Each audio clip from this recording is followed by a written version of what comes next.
Let me state for the record, I do not want any more refugees coming to the U.S. or Europe.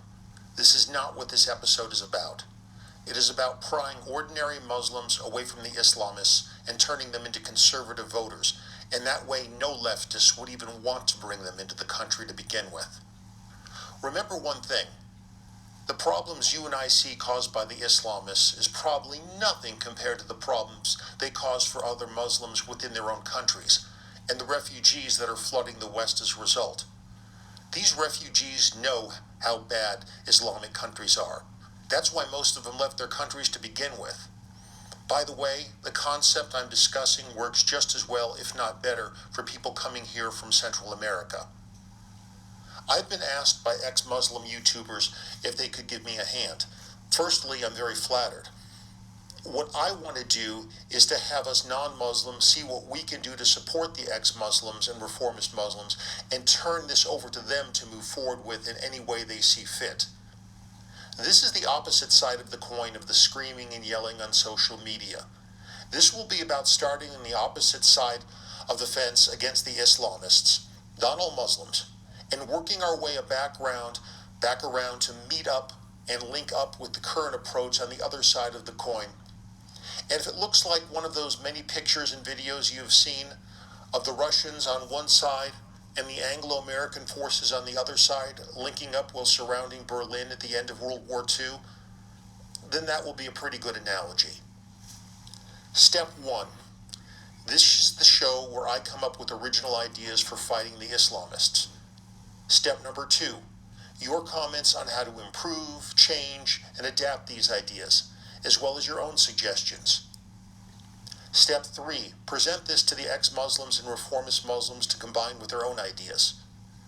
Number 4, us non-Muslims serve as the invaluable backup, assistance, coordination, logistics, and strategy to let ex-Muslims do what they do best, take down the Islamists. However, on this side of the coin, we want to do everything we can to welcome Muslims while stopping the spread of the Islamists. On this side of the fence, we are farmers. We are not hunters. This will take a little time to grow. However, the pluses on this side of the fence are extraordinary. It is something we can do from our own living rooms. No politician or election can mess it up. And it's mostly within our control.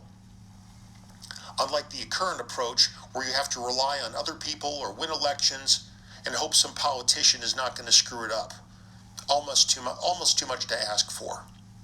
So as opposed to screaming and yelling at Muslims and their sympathizers in comment sections, here we are going to separate the Muslims from the Islamists. I want to create an online safe space or oasis for them that they can come to help them break away from the Islamists. What do you want to bet? There are a huge number of Muslims who would be in tears if they found out that after hearing their whole life how us non-Muslims want to destroy them, that we have gone out of our way to welcome them. What do you want to bet they would bring their friends and families along with them?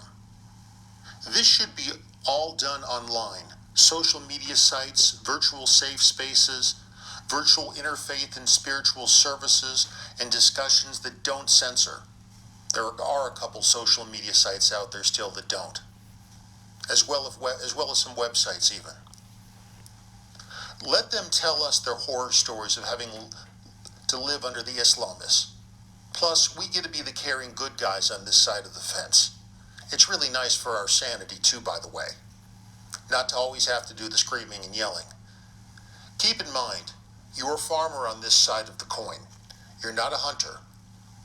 It will take some time to grow, but it is out there forever and no one can ruin it, and it's something we have direct control over. In addition, there are a couple of real bright spots out there. The Kurds are 99% Muslims. They just want to be left alone and have their own country. The Druze and most of the Arab Muslims in Israel, contrary to the lies you hear from BDS, there are about 2 million of them in Israel, most of them live happily and just go about their business and have full rights. Many actually serve in the Israeli army. Half of Muslims in America do not consider themselves Islamists. Well, why is there not a site or channel catering directly to their needs? I'm sure they have something to say about the Islamists, and I highly doubt that it's going to be very good.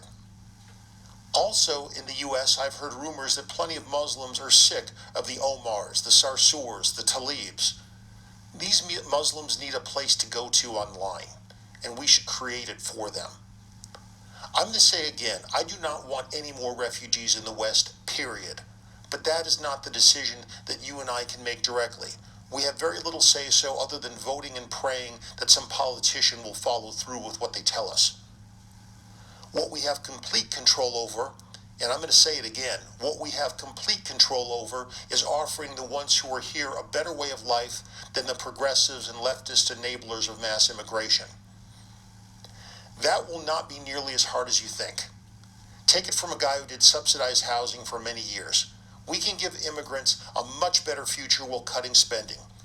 You can reference my show I did recently, Part 1, Trillions Wasted on Government Programs.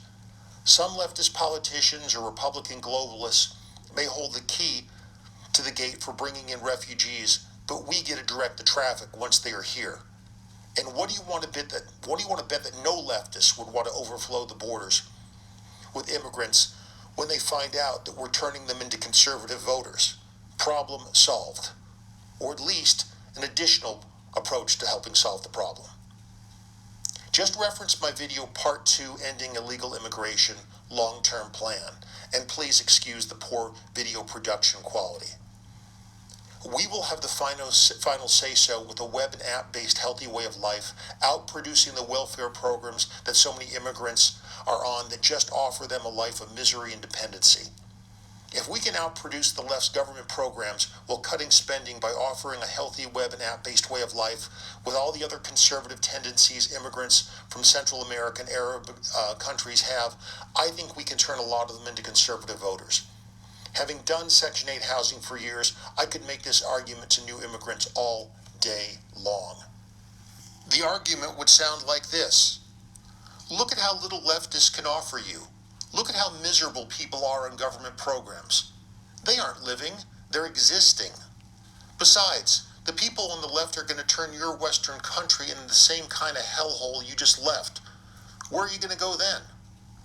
We can offer you online job skills, assimilation, English immersion, business development, all the skills you will need to get ahead. Add that to the already conservative background for Hispanics and Muslims, and you may be able to pick up a lot of voters. I can tell you what the finish line would look like. A few years down the road, with hard work and coordination, we could show that by 5 years in the country, the average new immigrant is voting conservative because we have a future we can offer them. The left, just a dead end and miserable life of dependency. What do you want to bet the leftists wouldn't want one new immigrant in the country at that point? Problem solved. I'm saying that if this is done right, we can become in control of the situation permanently. It will take a lot of work, but I do believe it's possible. In addition, I want to see interfaith online services and spirituality. Many ex-Muslims consider themselves atheists. When I heard this, I was shocked. Going from a religion like Islam that is involved in almost every aspect of your life to atheism that believes in almost nothing, well, that's a hell of a lot of open territory in between. In the U.S., we have a lot of people who call themselves spiritual but not religious. Myself too, by the way. It is a huge number of people, and I've not even seen a working definition for it, so I'm going to give it my own. We believe in a higher power, but we don't need an organized religion to tell us how to find it. This can be part of an online oasis for Muslims and other immigrants to go to. If you or they want to read a lovely passage from the Bible or Quran for everyone to hear, that's great. If they want to read something else that's important to them spiritually, even better. You can have online book or video or movie night or something. Something that makes it fun, that brings people in and keeps them interested. This is where we support each other and patiently show the Muslims that there is a better way than the hostility many of them have been taught about as non-believers. If you want to introduce them to Christianity on this side of the fence, that's fine. But please be gentle. I don't want you driving them back into the hands of the Islamists. Again, this should all be done virtually so there is no risk to anyone's safety. Put the ex-Muslims and reformist Muslims in charge of it. They'll know what to do. The main thing is that I want everyone realizing that there is a whole secondary approach to dealing with this issue that I feel has an upside with no downside. I'm looking forward to hearing your thoughts.